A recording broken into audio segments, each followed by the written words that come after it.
Hi all. ఇప్పుడే మన RGV గారిది సారీ సినిమా చూసా. బా సారీ కాదు కానీ ఏం సాగదీశాడరా అన్న ఫీలింగ్ వచ్చింది నాకు. ఏం లేదు, ఎక్స్పోజింగ్ 2 కుళ్ళు సాంగ్స్ ఇవి తప్ప ఇంకేం అనిపించలేదు నాకు. ఓ సారీని అలా సాగదీసి చాట్ అంత చేశాడు. నాకేదో అసలు ఏం నచ్చలేదు. ఏదో ఆర్జీవి గారి టేకింగ్ కోసం అని చూడ్డానికని వెళ్ళా.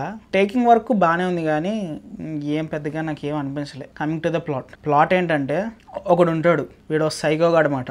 శారీలో హీరోయిన్ని చూస్తాడు, ఫొటోస్ క్లిక్ చేస్తాడు, ర్యాండమ్గా నచ్చుతుంది, దాని వెనకాల పడతాడు, ఫుల్గా టార్చర్ చేస్తాడు. ఏమవుతుంది, లాస్ట్కి వీడు చచ్చిపోయాడా, దాన్ని చంపేశాడా, ఏం జరిగింది అన్నది స్టోరీ. ఇంతే. దీన్ని మనకి 2 hours 10 minutes వరకు లాగుతారు బాబాయ్. ఈ మూవీలో కొంచెం పాజిటివ్స్ ఏమైనా ఉన్నాయంటే అది ఆ సైకో యాక్టింగ్ మాట. ఆ సైకో క్యారెక్టర్ ఎవరైతే చేశాడో ఆ అబ్బాయి, ఎక్స్ట్రాడినరీ యాక్టింగ్. అసలు తనకి కొంచెం ఆటిజం ఉన్నట్టుగా మనకు చూపిస్తాడు. దానికి తోడు వాడు ఒక సైకో కింద కూడా బిహేవ్ చేస్తాడు. చాలా బాగా చేశాడు. తన స్క్రీన్ ప్రెజెన్స్ చాలా బాగుంది. కొన్ని ఫ్రేమ్స్లో అయితే వాడు నవ్వుతుంటేనే మనకు భయం వేస్తుంది అన్నమాట.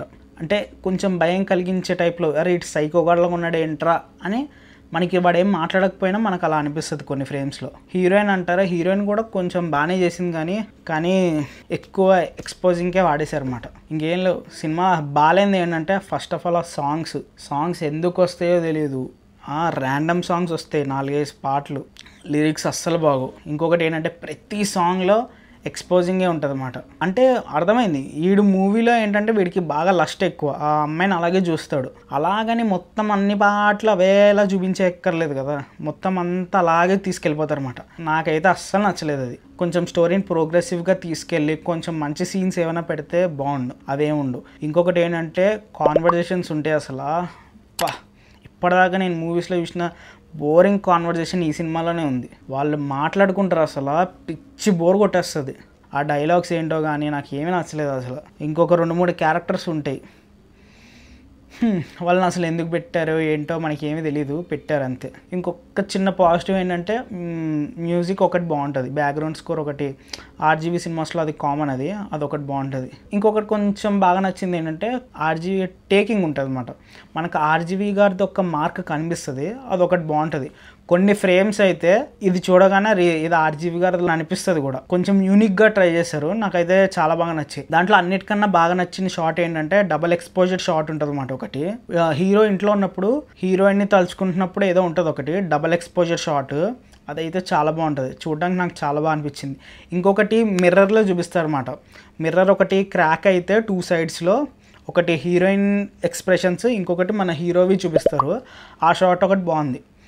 కొన్ని షార్ట్స్ చాలా యూనిక్గా క్రియేటివ్గా ఉన్నాయి అంతే. కానీ యాక్చువల్గా ఏంటంటే, స్టోరీలో పెద్దగా గ్రిప్ లేదు, పెద్ద స్టోరీ కూడా ఏం లేదు.